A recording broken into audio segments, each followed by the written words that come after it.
Good evening, and welcome. I'm John Purleybrook.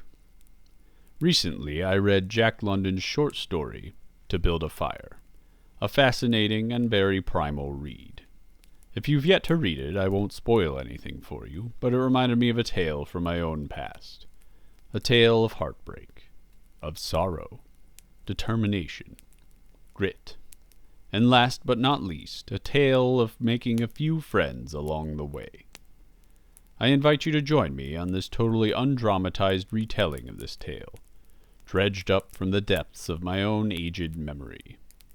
So gather round, prepare your popcorn and sweets, hold your loved ones close, for today we feast upon the fantastical life of John Purleybrook, and weep in his welcoming embrace. When I was a young lad, younger than the 78-year-old man I am now at any rate, I endeavored upon a backpacking trip into the tail end of the Appalachian Mountains, way down south in the northern parts of the U.S. state of Georgia, somewhere around the Great Smoky Mountain National Park. The weather was similarly clear to London's story, but where London's frigid cold of the Yukon was disastrous heat and humidity. I had upon my back all the tools, implements, and supplies needed for a one-night, two-day trip along a singular, well-beaten trail. The trail itself wound up a rather steep hill from a parking area located at the bottom of said hill, crested the foothill, and then much more gently and gracefully slid its way downward, angling back towards the road where the trail crossed at another parking area and continued up and along a creek on the other side of the road. When planning my route, I saw the topography, and having some experience in hiking, decided to face the steeper portion of the hill on the first day. Climbing the steepest portion and descending the gentler, as I had long since learned that descending down steep rocky terrain is both treacherous and harsh on my already well-beaten joints. I sped my way up this hill, hiding toil beneath a false bravado, willing my appearance of composure to provide motivation to tackle the small but formidable beast, as I was far from my prime by this point in life.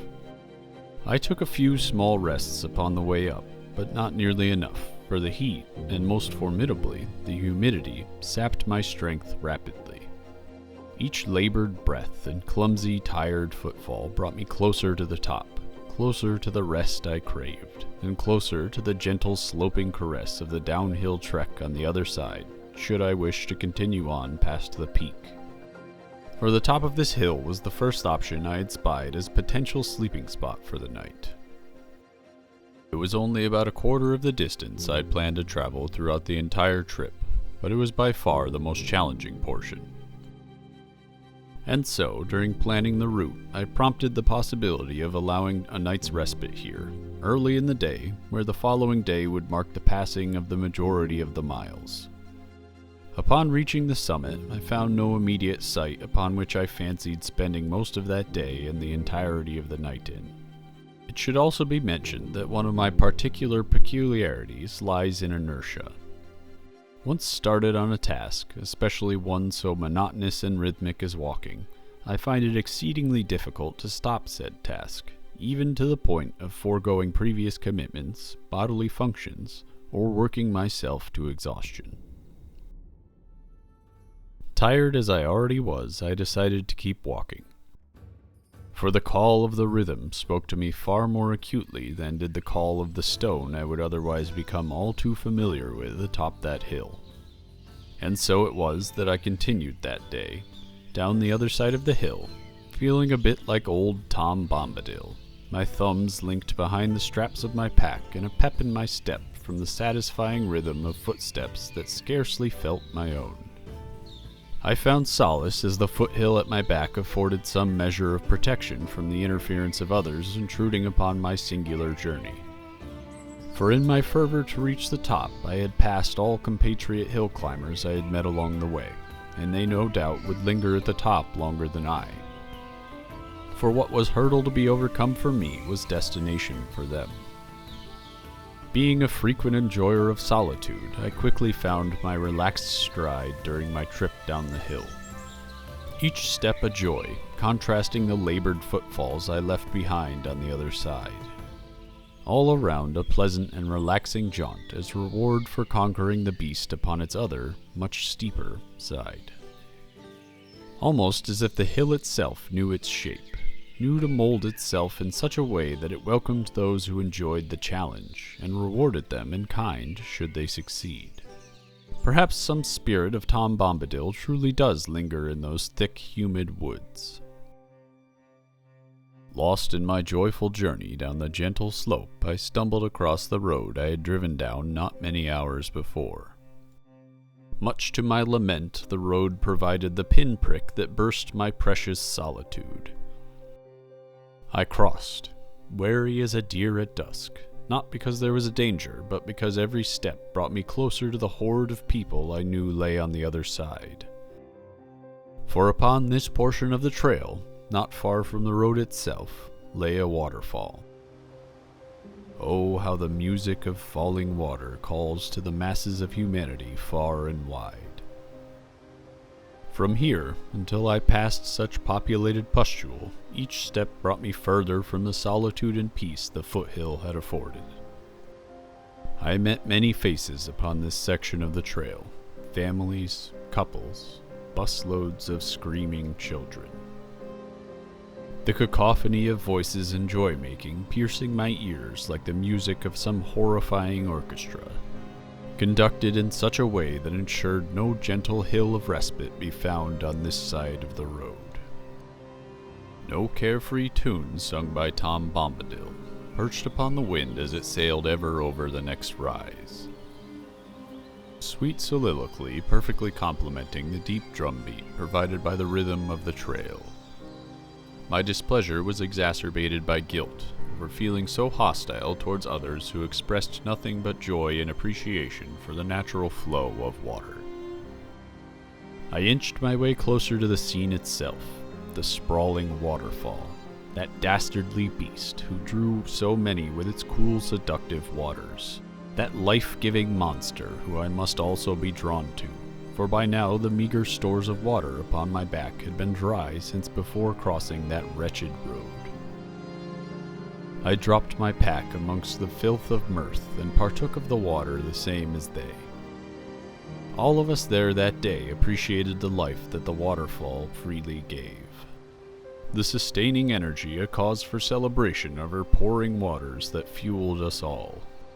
I tarried not though, for I had my life, safely filtered and stored upon my back once more. A loan from her, freely given and freely taken, but the piper would call one day and she would receive her payment, though neither party knows when. With silent gestureless salute and a removal of the shoes, I saw myself fastidiously upon her opposite shore.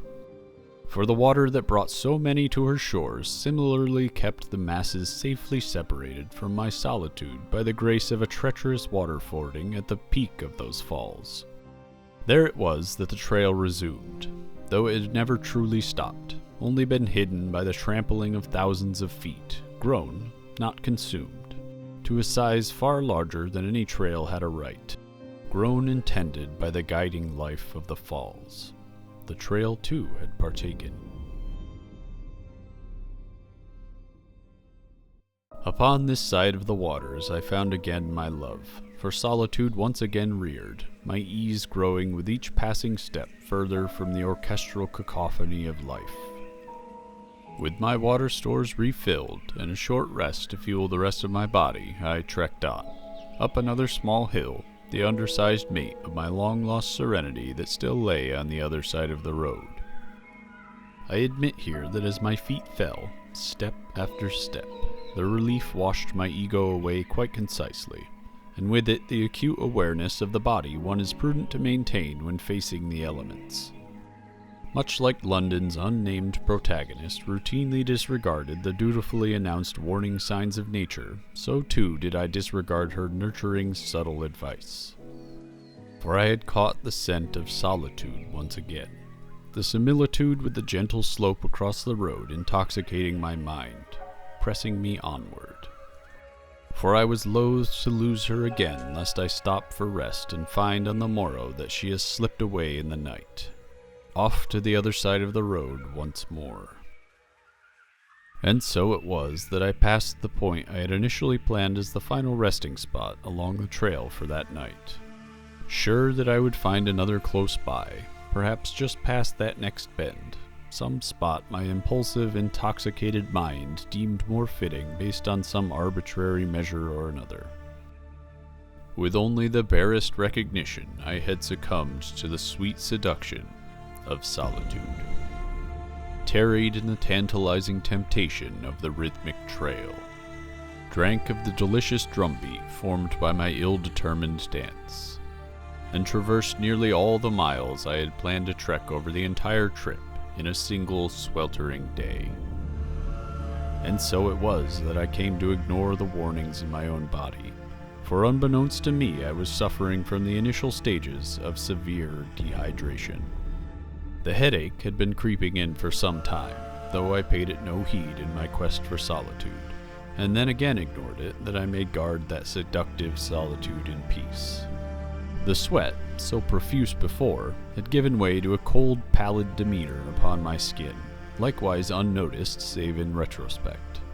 Eventually I found a campsite I deemed suitably protective, isolated and far away from any influence that would encroach upon my solitude. Something that took an immense measure of effort on account of having to convince myself to interrupt the rhythmic drumbeat of the lone trail. By this point, it was already far too late, and every step further I took without stopping, without realizing the brewing crisis within, took me further from aid. The little spot I had chosen was upon the creek side, thankfully, else I would likely not be here to tell this tale, for by this point my water stores had again run dry. This alone should have been a dire warning, worthy of alarm bells. For by this point in the day I had drank nearly 3 gallons of water, my excrement a pure crystalline shade of clear all the while. Behold, the treachery of color, for it has ever been my mortal foe.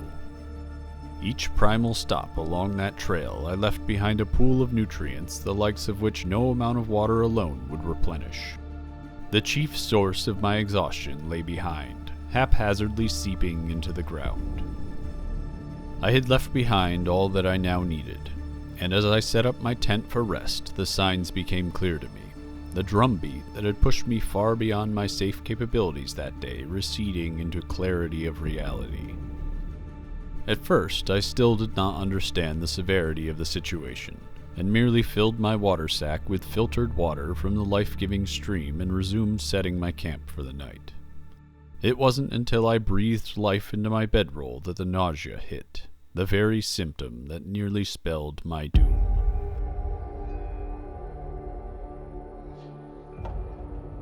I collapsed upon the half-living bedroll in a stupor, my nutrient-starved veins clamoring for some substance I have not the knowledge to name, had combined with the exertion of exhaled lungs to meet in some hellish sensation that rivaled a desire to cling to life, lest my existence continue in this hellscape one moment longer.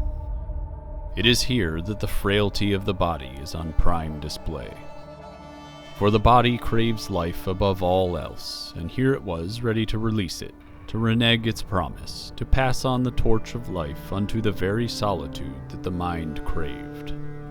Life, then, becomes the duty of the mind, a job it is most ill-suited for, an undertaking that comes only with great effort and suffering. For the mind is not devised for life. It is devised for all that isn't life.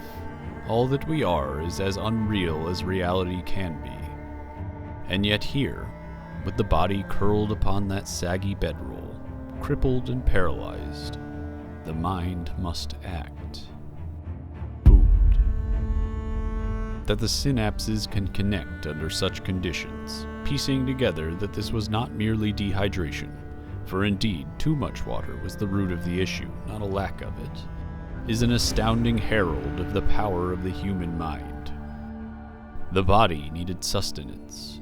It needed nutrients to replenish those that had been spilt so callously by the body all along the rhythmic trail, never a care for the disastrous end that trail led to. The mind crawled its way out of that tent, towards the ring of an unlit campfire, where lay a pack, Tom Bombadil's thumb strap still shining as always from its welcoming paths. But Tom Bombadil wouldn't come a-singing down that trail for the old mind. Deep, deep in the barrow it was, where even Bombadil's seeming omnipotence couldn't pierce. No note of music pierces those hallowed walls. The waters so gracefully tinkling away beside the prostrated form held no sweet honey cakes sent by the kind, knowing eyes of Goldberry. The mind alone. At last. Solitude.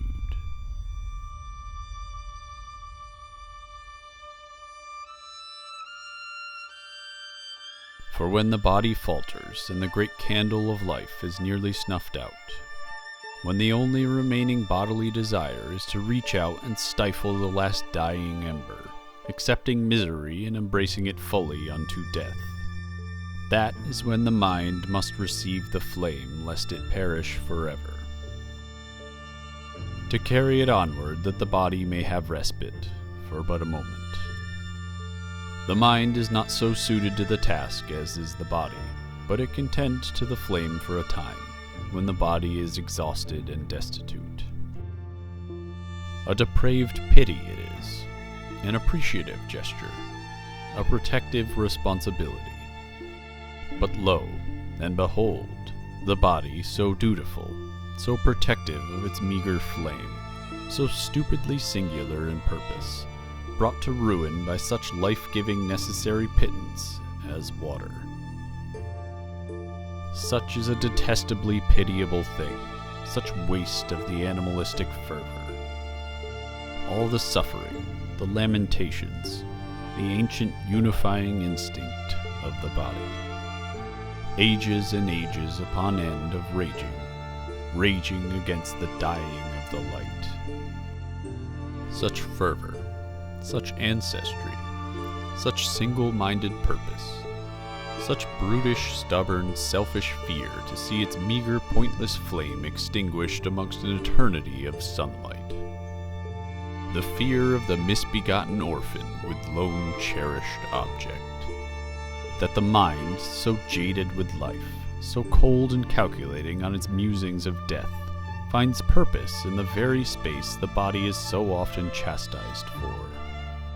For such is the protective influence of the parent, the protector, the guiding force upon the bestial intuition of the body. For the body knows meaning only in the warm, ephemeral flame of life, while the mind finds meaning only in the cold, eternal gaze of death. And so I drank my water. I ate my food. Lest I forever be left alone, awash in the sea of eternity, cherished companion lost forevermore, the primal sorrow of the child with lone cherished keepsake ripped away, self-evident hypocrisy the only remains. By that little creek so far from all, solitude from even the beast of man, the mind alone, solitude, oh solitude at last. How ye bring me to my knees. And so it was that the body rested, for once, curled beside the flame, hair tenderly stroked by the loving caress of acceptance, meager flame safely stoked by the mind, by me, for a time.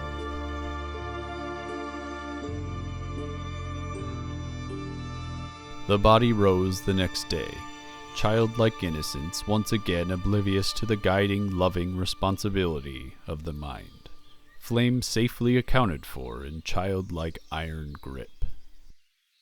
George and Lenny meeting another day, seeking some purpose around the next bend in the path upon their long inevitable march unto the sickly welcoming chasm of death.